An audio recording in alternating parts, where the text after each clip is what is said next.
पुराने ज़माने की बात है। दूर दराज के एक गांव में एक गरीब लकड़हारा रहता था। लकड़हारा सुबह सवेरे उठता और जंगल में जाकर दिन भर लकड़ियां काटता और शाम को उन्हें बाजार में ले जाकर बेचता और उसकी कीमत से वो अपना और अपनी बीवी बच्चों का पेट पालता था। एक दिन वो जंगल में लकड़ियां काट रहा था। जैसे ही उसने लकड़ काटने के लिए कुल्हाड़ी उठाई तो अचानक से उसके सामने एक जिन नमूदार हुआ। वो जिन लकड़हारे से कहने लगा, तुम्हारी मौजूदगी से हमें तकलीफ होती है। तुम दिन भर ये लकड़ियां काटते हो, तुम इन दरख्तों को काटना छोड़ दो और यहाँ से चले जाओ। गरीब लकड़हारे ने जब ये सुना तो जिन से कहने लगा, फिर मैं अपने बीवी बच्चों का पेट कैसे भरूंगा। जब जिन ने यह सुना तो जिन कुछ सोचने लगा। उसे इस गरीब लकड़हारे पर तरस आ गया। फिर जिन ने लकड़हारे से कहा कि मैं तुम्हें लकड़ियों का मुआवजा दूंगा। लकड़हारे ने जब ये सुना तो जिन से हैरान होकर पूछा, तुम मुझे कहाँ से मुआवजा दोगे, तुम्हारे पास तो कुछ भी नजर नहीं आता। जिन ने कहा, पीछे मुड़कर देखो। लकड़हारे ने जब पीछे मुड़कर देखा तो उसे एक बकरी नजर आई जिसका आधा हिस्सा काला और आधा हिस्सा सफ़ेद था। फिर जिन ने कहा, अगर तुम इसे सफ़ेद वाले हिस्से से दूधोगे तो तुम्हें दूध मिलेगा और अगर स्याह हिस्से से दूधोगे तो तुम्हें घी मिलेगा और उसका खैर कभी ख़त्म नहीं होगा। अब तुम यहाँ से चले जाओ, इस बकरी को भी अपने साथ ले जाओ और दोबारा कभी अपना चेहरा न दिखाना। गरीब लकड़हारा बकरी को लेकर अपने घर वापस आ गया। घर आकर उसने सारा वाक़या अपनी बीवी को बताया और अपनी बीवी को कहा कि तुम इसका दूध निकालो। लकड़हारे की बीवी ने एक बर्तन उठाया। जब उसे सफ़ेद तरफ से दूधा तो उससे दूध निकला और जब स्याह तरफ से दूधा तो उसके अंदर से घी निकला। लकड़हारे ने जब ये देखा तो उसकी खुशी की इंतहा न रही, क्योंकि उसके दो बड़े मटके भर चुके थे, एक दूध से और दूसरा घी से। वो उन्हें बेचने के लिए बाजार पहुंच गया। उन्हें बेचकर उसने खाने पीने का सामान खरीदा और मजीद नए 4 मटके भी ले आया। फिर कुछ दिनों के बाद वो एक गधे के साथ अपने घर वापस लौटा जिस पर काफ़ी सारा सामान लदा हुआ था। तो उसके पास 2 गधे हो गए, फिर 3 और इसी तरह उसकी ज़िंदगी खुशहाली में बदल गई। लकड़हारे का एक पड़ोसी था जो लकड़हारे की बदलती हुई हालत को देख रहा था। वो सोचता कि लकड़हारे के पास इतना सारा माल कहाँ से आया। एक दिन वो अपनी बीवी से कहने लगा, तुम लकड़हारे के घर जाओ और पता करो कि इसके पास इतना सारा माल कहाँ से आता है। जब लकड़हारा बाजार चला गया तो वो औरत लकड़हारे के घर पहुँच गई और लकड़हारे की बीवी से बातचीत करने लगी। लकड़हारे की बीवी ने उसकी बहुत इज्जत की और उसके सामने दूध, घी और रोटी पेश की। लकड़हारे की बीवी ने कहा, आओ मेरे साथ नाश्ता करो। जब उस औरत ने उस रोटी को चखा तो उसे बहुत मज़ा आया। उसने लकड़हारे की बीवी से पूछा, क्या तुम्हारे पास ये दूध और घी बड़ी मकदार में है। लकड़हारे की बीवी ने बगैर कुछ सोचे समझे कह दिया, हाँ हमारे पास बहुत सारा है, हम इसे खाते भी हैं और बेचते भी हैं और हमारे पास ये कभी ख़त्म भी नहीं होता। वो औरत अपने दिल में सोचने लगी कि ये काम तो किसी बड़े रेवड़ का लगता है, जबकि हमारे पड़ोसी लकड़हारे के घर में तो इतनी जगह भी नहीं है। यह ज़रूर कोई राज है और इसका पता चलाना होगा। फिर उसने लकड़हारे की बीवी से कहा, मेरा बेटा बीमार है, क्या तुम मुझे थोड़ा सा दूध और घी दे सकती हो। लकड़हारे की बीवी ने कहा, जी ज़रूर, ज़रा ठहरिए, मैं आपके लिए एक मटका भर देती हूँ। जब लकड़हारे की बीवी उठी और बकरी के नीचे जाकर दूध धोने लगी तो वो औरत कमरे से झांक कर लकड़हारे की बीवी को देखने लगी। उसने घर के सहन में एक अजीब से रंग की बकरी को देखा जिसे लकड़हारे की बीवी धो रही थी। वो खुश हो गई और वापस आ गई। फिर उसने मटका लिया और अपने घर वापस चली गई। घर जाकर उसने सारा वाक़या अपने शौहर को बताया। उसका शौहर रात होने का इंतजार करने लगा। जब हर तरफ अंधेरा फैल गया तो वो आदमी लकड़हारे के घर की दीवार फलांग कर घर में दाखिल हो गया और उसने लकड़हारे की बकरी को चुरा लिया और उसकी जगह एक आम बकरी लाकर खड़ी कर दी। उस बकरी का कलर भी बिल्कुल उसी बकरी की तरह लगता था।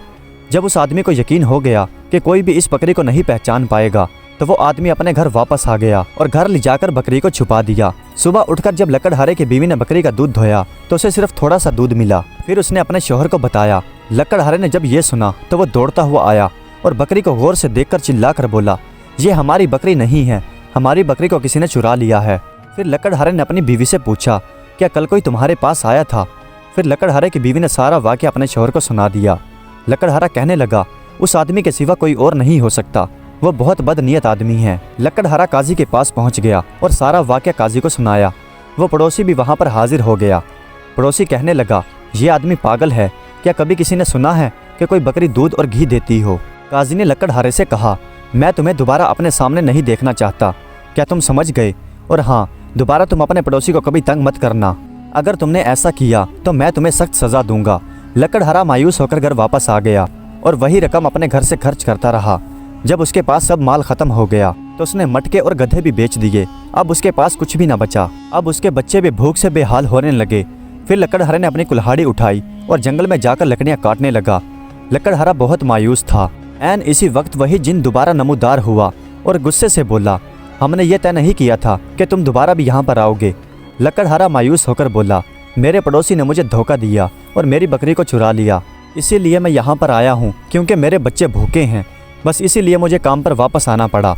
जिन ने जब ये सुना तो उसने कहा, ये लो एक पैमाना, जब तुम इसके अंदर थोड़ी सी कंकर डालोगे तो वो चांदी में बदल जाएंगी और इसके अंदर से कभी खैर ख़त्म नहीं होगी, लेकिन हाँ इसे एहतियात से रखना, इसे ज़ाया मत करना। लकड़हारा उस पैमाने को लेकर घर वापस आ गया। घर आकर उसने एक कंकर का टुकड़ा उस पैमाने में डाला। जब उसे उल्टा किया तो एक चांदी का टुकड़ा ज़मीन पर गिर पड़ा। लकड़हारे ने जब ये देखा तो उसे अपनी आंखों पर यकीन नहीं आया। फिर खुशी से चिल्लाकर बोला, हम अमीर हो जाएंगे। फिर अपनी बीवी से कहा, ज़रा सुनो, तुम पड़ोसी के पास जाओ, एक संदूक ले आओ, हम उसे चांदी से भर देंगे। मैं बाजार जाकर खाना और नए संदूक लाता हूँ। इतना कहकर लकड़हारा बाजार में चला गया और लकड़हारे की बीवी पड़ोसन के पास पहुँच गई ताकि नया संदूक ले आए। पड़ोसन ने संदूक तो दे दिया, लेकिन वो काफ़ी देर तक सोचती रही कि वो इसके अंदर क्या रखेंगे, इनके पास तो ऐसा कुछ भी नहीं है। लकड़हारा बाजार में चांदी को बेच आया। उसने अपने घर को दोबारा से बनवाया और खुशहाल जिंदगी गुजारने लगा। उसकी बीवी बेहतरीन लिबास पहनने लगी और उसके बच्चे अच्छा खाना खाने लगे। उसका पड़ोसी जब उन्हें देखता तो मन ही मन में सोचता, कल जो हमसे खाना मांग कर खाता था और हमारा झूठा खाता था, आज वो खुशहाल कैसे है, मुझे ये सब मालूम करना होगा।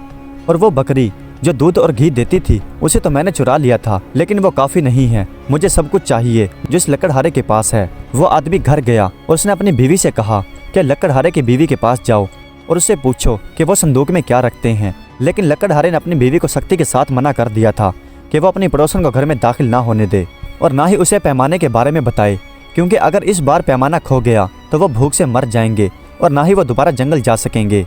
लकड़हारे की बीवी ने लकड़हारे से वादा कर लिया और अपनी पड़ोसन को अपने से दूर रखा। उसकी पड़ोसन ने बहुत कोशिश की, लेकिन वो राज मालूम ना कर सकी जिसके बारे में पूरे गांव में बातें हो रही थी। एक दिन पड़ोसन ने अपने घर की सफाई करने का इरादा किया और वो पुरानी चीज़ें बाहर निकालने लगी। जब उसने वो पुराना संदूक खोला जो लकड़हारे की बीवी ने कुछ दिन पहले लिया था, उसने संदूक खोल कर देखा तो उसे एक कोने में कोई चीज़ फंसी हुई नजर आई। जब उसने बाहर निकाल कर देखा तो वो चिल्ला कर बोली, ए आदमी, ज़रा जल्दी आओ, हमने दूध और घी ले लिया लेकिन चांदी छोड़ दी। उसका शौहर हैरान हो गया और बोला, हमें मालूम करना होगा कि ये चांदी कहाँ से आ रही है जिसका वो इस्तेमाल कर रहे हैं, जिससे वो अपने संदूक भरते हैं। हमें जल्दी कोई चाल चलनी होगी। अगले दिन वो लकड़हारे के छोटे बेटे के पास गया जो बच्चों के साथ खेल रहा था। उसने लकड़हारे के बेटे से कहा, अगर तुम मेरे सवाल का जवाब दोगे तो मैं तुम्हारी जेबें मिठाई से भर दूंगा। लकड़हारे का बेटा खुश होकर बोला, चाचू मैं आपको सब कुछ बता दूंगा। फिर उस आदमी ने सर खुजाया और सोचते हुए बोला, जब तुम्हारे वालिद जंगल में गए थे तो क्या कोई अजीबोगरीब चीज़ घर में लाए थे? लड़के ने जवाब दिया, मुझे कुछ मालूम नहीं, लेकिन हाँ मैंने एक पीतल का पैमाना देखा था जिस पर अजीबोगरीब नक्शे बने हुए हैं और मेरे वालिद उसे रेशमी कपड़े में लपेटकर अपने बिस्तर के नीचे छुपा कर रखते हैं। यह सुनकर वो आदमी खुश हो गया। उसने लड़के को खुश करने के लिए उसे मिठाई दे दी। फिर वो आदमी अपने घर आकर बैठ गया और सोचने लगा कि किस तरह से वो उस पैमाने को चोरी करे और चांदी हासिल करे। फिर वो आदमी काजी के पास पहुंच गया और काजी को कहने लगा कि उसके पड़ोसी को खजाना मिला है और वो बैतुल माल का हक है। फिर काजी ने कहा कि यह मामला वाली के हाथ में आता है। चुनाचे वो वाली के पास गया और उसे अपने पड़ोसी की दौलत का हाल सुनाया। वाली ने जब ये सुना तो वो खुश हो गया और अपने हाथ मलने लगा और फिर बोला, तुमने अच्छा किया मुझे बता दिया, मैं चांदी को महल में मुंतकिल करवा कर खजाने भर दूंगा। अब तुम बताओ कि तुम्हें इनाम में क्या चाहिए? उस आदमी ने जवाब दिया, मुझे बस वो पैमाना वापस चाहिए जो मेरे पड़ोसी ने मुझसे लिया था, क्योंकि उस पैमाने की मुझे काम में ज़रूरत है और माल की मेरे पास कोई कमी नहीं। वाली ने कहा, ठीक है, हम तुम्हारे पैमाने को तलाश करेंगे और तुम्हारे घर पहुंचा देंगे, लेकिन उससे पहले तुम मुझे अपने पड़ोसी का घर दिखाओ। अगले दिन वाली अपने सिपाहियों के साथ लकड़हारे के घर पहुंच गया और लकड़हारे को पकड़कर दरख्त के साथ एक रस्सों के साथ बांध दिया और उसे मारा पीटा और उसे धमकी दी कि अगर उसने चांदी के बारे में नहीं बताया तो उसे मार दिया जाएगा। लकड़हारे ने सारे संदूकों का पता बताया। जब संदूक खोले गए तो इतनी सारी चांदी की चमक देखकर वाली हैरान रह गया। वाली का लालच और ज्यादा बढ़ गया। उसने लकड़हारे से पूछा, मुझे सच सच बताओ कि यह चांदी तुम्हें कहाँ से मिली, मैं तुम्हें छोड़ दूंगा। लकड़हारे ने कहा, मुझे ये सारी चांदी एक गार से मिली थी जब मैं जंगल में लकड़ियाँ काट रहा था, लेकिन अब वहाँ पर कुछ भी नहीं बचा। वाली ने कहा, तुम झूठ बोल रहे हो, मुझे मालूम है कि तुम हर हफ्ते चांदी का संदूक भरकर बाजार जाते हो, इसका मतलब तुम्हारे पास बहुत कुछ है, लेकिन तुम बताना नहीं चाहते, ऐसा ही है ना? फिर उसने अपने आदमियों को हुक्म दिया कि इसे मारो और तब तक मारते रहो जब तक ये सब कुछ ना बता दे। इतनी ही देर में लकड़हारे की बीवी दौड़ती हुई आई और वाली के कदमों में बैठकर चिल्लाने लगी और कहने लगी, ऐसा ना करें, मैं आपको सारी हकीकत बताती हूँ। फिर उसने पैमाने की सारी हकीकत वाली को बता दी, जो कंकरों को चांदी में बदल देता था।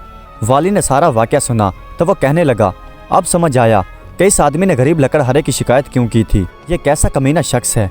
जब वाली जाने लगा तो वो आदमी बोला, मेरे आका, आप अपना वादा भूल गए। वाली ने सख्ती से जवाब दिया, मेरे सामने से दफा हो जाओ और अल्लाह का शुक्र अदा करो कि झूठ और धोखे पर मैंने तुम्हें सजा नहीं दी, और तुमने जो अपने पड़ोसी के साथ किया मुझे वो बिल्कुल भी अच्छा नहीं लगा।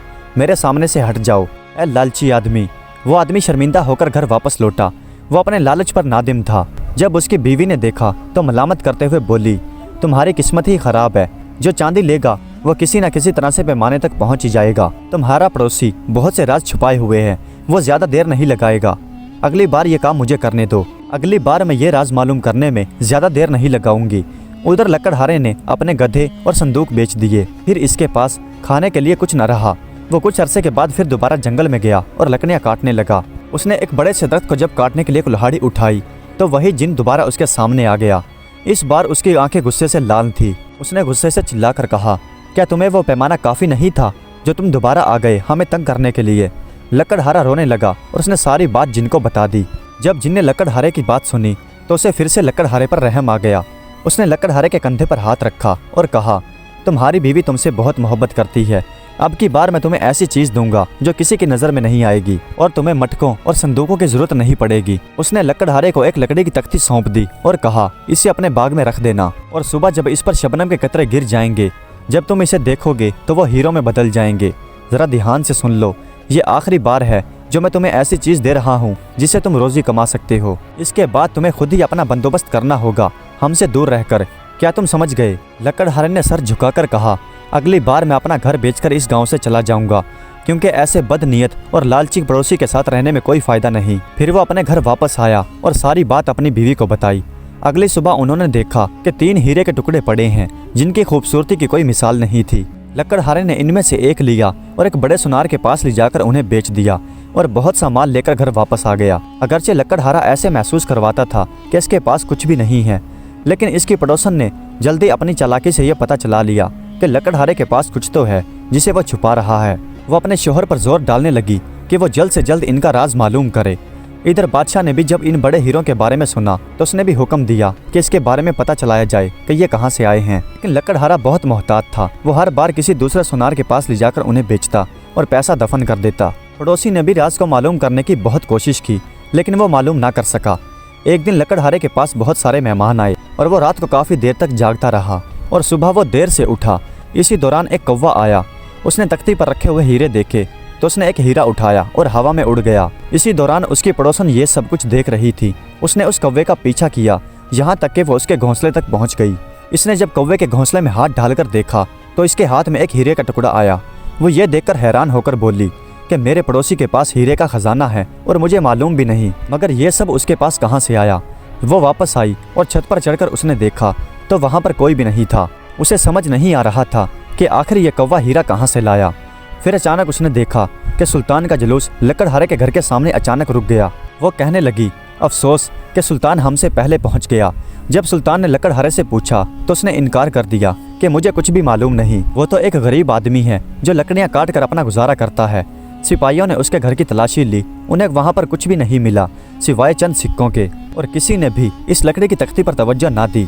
सुल्तान सोचने लगा कि ज़रूर मेरे जासूस किसी और आदमी की तरफ इशारा कर रहे थे। जब वो वापस जाने लगा तो पड़ोसन की बीवी सुल्तान के करीब आई और कहने लगी, अगर आप उन हीरों को ढूंढ रहे हो तो वो लकड़हारे के पास हैं और लकड़हारा उन्हें जंगल में छुपाता है। सुल्तान ने पूछा, तुम्हारी कौन जमानत देता है कि तुम सच बोल रही हो? उसने अपनी जेब से हीरा निकाला और कहा, मैंने यह हीरा जंगल से पाया है। सुल्तान ने लकड़हारे को पकड़ लिया और उसकी बीवी और बच्चों को भी, और उन्हें जंगल ले गए और उन्हें धमकी दी कि अगर उन्होंने हीरे का ठिकाना ना बताया तो उन्हें कैद खाने में डाल दिया जाएगा, ऐसे कैद खाने में जहां वो कभी रोशनी भी नहीं देख पाएंगे। लकड़हारे की बीवी रोने लगी और उसने सब कुछ बता दिया। बकरी का वाकया जो दूध और घी देती थी, वो पैमाना जो कंकर को चांदी में बदल देती थी, और वो लकड़ी की तख्ती जिस पर शबनम हीरे में बदल जाती थी, और ये भी कि उनके पड़ोसियों ने उन्हें धोखा दिया ताकि घर खाली हो जाए और वो उन जादुई चीज़ों तक पहुंच सकें। सुल्तान खामोशी के साथ सब कुछ सुनता रहा, फिर हैरान होकर बोला, अब वो बकरी और वो पैमाना कहाँ है? लकड़हारे ने बताया, बकरी तो पड़ोसी ने चोरी कर ली और वो पैमाना वाली के पास है। सुल्तान ने कहा, मैं अपने आदमियों को तुम्हारे पड़ोसी के घर भेजूंगा। अगर तुम्हारी बात सच निकली तो मैं तुम्हें आज़ाद कर दूंगा, अगर तुम्हारी बात झूठी निकली तो तुम्हारी खैर नहीं। इधर पड़ोसन ने जब देखा कि लकड़हारे का घर खाली है तो वो घर में दाखिल हो गई। उसने वो हर जगह तलाश की जहाँ पर उसने कौवा देखा था। फिर आखिरकार उसे वो घर में तख्ती मिल गई जिस पर 3 हीरे थे। इसके बावजूद भी उसका मन नहीं भरा। वो दूसरे कमरों में गई और उसने वो सब कुछ उठा लिया जो भी उसे पसंद आया। जब वो कमरे से बाहर निकली तो अचानक सुल्तान के सिपाहियों ने उसे रोक लिया और कहा, रुक जाओ ए चोरनी, दिखाओ तुमने पड़ोसी के घर से क्या चुराया है। लेकिन वो थैला अपने कंधे पर डालकर वहाँ से भाग गई और कहने लगी, मेरे लिए ये सब कुछ काफ़ी है, ना मुझे अब इस पुराने घर की ज़रूरत है और ना अपने बेवकूफ़ शोहर की। लेकिन वो ज़्यादा दूर तक ना भाग सकी। वो ठोकर खाकर ज़मीन पर गिरी और सिपाहियों ने उसे पकड़ लिया और उसे सुल्तान के पास ले गए। जब वो सुल्तान के सामने खड़ी की गई तो सुल्तान ने हुक्म दिया कि यह थैला खोला जाए। थैला जब खोला तो उसके अंदर से वही पुरानी तख्ती निकली। सुल्तान ने पूछा, तुमने इस तख्ती को क्यों चुराया और ये कीमती कपड़े तुम कहाँ से लाई? हमने तो लकड़हारे के घर में कुछ भी नहीं पाया। यकीनन तुम और तुम्हारे शोहर लकड़हारे के घर पर नज़र रखते थे। मुझे सब कुछ बताओ। लेकिन औरत ने साफ इनकार कर दिया कि मैं कुछ नहीं जानती। औरत को सज़ा दी गई, यहाँ तक कि उसे इतना मारा गया कि उसकी खाल उतरने लगी। आखिर वो चिल्लाकर बोली, बस करें मेरे आका, मुझ पर रहम करें, मैं सब कुछ बता देती हूँ। सुल्तान ने कहा, ठीक है, सब कुछ बताओ। वो कुछ देर तो खामोश रही, फिर सांस लेकर बोली, मैं सच कहती हूँ, मुझे नहीं मालूम, लेकिन पता नहीं कैसे हर बार जब लकड़हारा जंगल में जाता है तो कोई ना कोई जादुई चीज़ ले आता है जिससे वो इतना सारा माल कमाता है। पहली बार वो बकरी थी जो दूध और घी देती थी, और दूसरी बार वो पैमाना जो कंकर से चांदी बनाता था, और तीसरी बार यही तख्ती है जो शबनम के कतरों से हीरे बन जाती हैं। जब सुल्तान ने यह सुना तो उसे यकीन हो गया कि लकड़हारे की बीवी ने सब कुछ सच सच बताया है। फिर सुल्तान ने हुक्म दिया कि लकड़हारा, उसकी बीवी और उसके बच्चों को आज़ाद कर दिया जाए और उस औरत को उसके कपड़ों का थैला उसे वापस कर दिया जाए। उसके बाद सुल्तान ने अपने आदमियों को बकरी वापस लाने के लिए भेजा। उसके बाद सुल्तान ने हुक्म दिया कि तुम अपने घर वापस जा सकती हो, लेकिन एक शर्त पर कि तुम इस लकड़हारे पर नज़र रखोगी और मुझे खबर दोगी अगर वो जंगल से कुछ भी लाए। औरत ने कहा, मैं आपके हर हुक्म की तामील करूंगी। फिर वो लंगड़ाते हुए पैर से वापस जाने लगी और दिल ही दिल में कहने लगी, लानत है ऐसे लालच पर, हम उस बकरी के अलावा भी अच्छी खासी कमाई कर रहे थे और इधर इतनी ज़्यादा मार भी खाई और सब कुछ खो भी दिया। इधर सुल्तान ने ना ही बकरी पर अल्लाह का शुक्र अदा किया और ना ही उस पैमाने पर, बल्कि उसने वाली को तलब किया, उससे वही पैमाना और वो सारी चांदी तलब की जो उसने लकड़हारे से ली थी। वाली ने इनकार किया, मगर सुल्तान ने उसे भी मारने का हुक्म दिया, यहाँ तक कि उसकी खाल उतरने लगी। फिर आखिरकार वाली ने सब कुछ उसे वापस कर दिया और कहा, लानत है ऐसे लालच पर, मैं पहले भी अच्छी कमाई कर रहा था, लेकिन मुझे ये सब करके भी क्या मिला।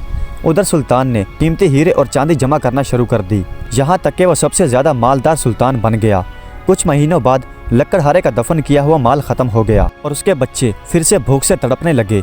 वह मजबूर होकर जंगल गया और कहने लगा, ए जिन, मुझे माफ़ करना। जब उसने लकड़ काटने के लिए कुल्हाड़ी उठाई तो वही जिन उसके सामने फिर नमूदार हुआ। उसकी आंखें गुस्से से सुर्ख थी। उसने कहा, क्या तुम्हारे लिए वो सब काफ़ी नहीं था जो हमने तुम्हें दिया? तुम कितने लालची हो। लकड़हारा रोने लगा और सारा वाक़या जिन को सुना दिया। जिन ने सर झुका लिया और कहा, तुम्हारी पड़ोसन और वाली अपने हिस्से की मार खा चुके हैं, अब सिर्फ सुल्तान बाकी है। फिर जिन ने लकड़हारे को एक लाठी देते हुए कहा, ये लो, अगर तुम इसे पहली बार कहोगे कि अपनी बरकत से मुझे कुछ दो तो ये तुम्हारे इर्द गिर्द हीरे जवाहरात बखेर देगी, लेकिन जब तुम इसे दूसरी बार कहोगे तो ये तुम्हें इतना मारेगी कि तुम्हारी हड्डियां जाहिर होने लगेंगी। बस एहतियात रहे कि ये किसी तरह से सुल्तान तक पहुंच जाए। क्या तुम समझ गए? लकड़हारे ने हंसते हुए जवाब दिया, मुझे यकीन है कि यह लाठी सुल्तान को खूब मारेगी ताकि वो धोखेबाजी छोड़ दे। फिर जिन ने कहा, तुम्हें जल्द ही ऐसी खबरें सुनने को मिलेंगी जो तुम्हें खुश कर देंगी। लकड़हारा वो लाठी लेकर घर वापस आ गया और इंतज़ार करने लगा। फिर जैसे ही पड़ोसन ने खिड़की से झांका तो लकड़हारे ने लाठी उठाई और कहा, मुझे अपनी खैर में से कुछ दो। फ़ौरन लाठी ने हीरे जवाहरात बखेर दिए। उस औरत ने जब ये देखा तो वह दौड़ती हुई सुल्तान के पास गई ताकि सब कुछ बता सके, क्योंकि सुल्तान ने उसे इनाम का वादा किया था। सुल्तान के सिपाही लकड़हारे के पास गए और वो लाठी छीन कर ले आए और सुल्तान को दे दी। सुल्तान जब अकेला हुआ तो सुल्तान ने लाठी से कहा, ए लाठी, मुझे अपनी खैर में से कुछ दे। तो लाठी उस पर बरस पड़ी और उसे मारती रही। वो जहाँ भी जाता लाठी उसके पीछे पीछे रहती और उसका पीछा न छोड़ती। फिर अचानक वही जिन सुल्तान के सामने नमूदार हुआ और कहा, तुमने वो चीज़ें ली हैं जिनके तुम हकदार नहीं थे, फ़ौरन वो चीज़ें उसके मालिक को अदा करो। सुल्तान चीख रहा था क्योंकि उसका जिस्म जख्मों और दर्द से भर चुका था। मैं वापस कर दूंगा, लेकिन पहले इस लाठी को रोको।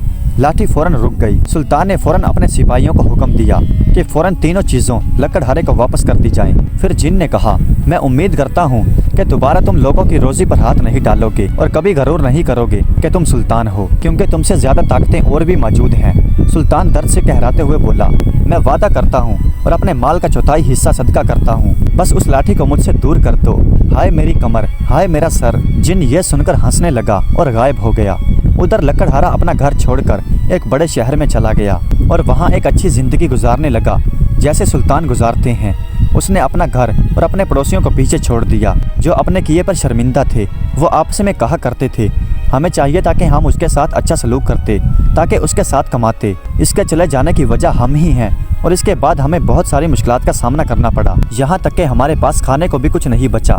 ये सब हमारे जुल्म, हसद, लालच और नफरत का नतीजा है। प्यारे दोस्तों, उम्मीद करता हूँ कि आज की ये सच्ची कहानी आपको पसंद आई होगी। अगर वीडियो अच्छी लगी हो तो कमेंट्स में अपनी राय का इजहार ज़रूर कीजिएगा। हमारे चैनल को सब्सक्राइब कर दीजिएगा।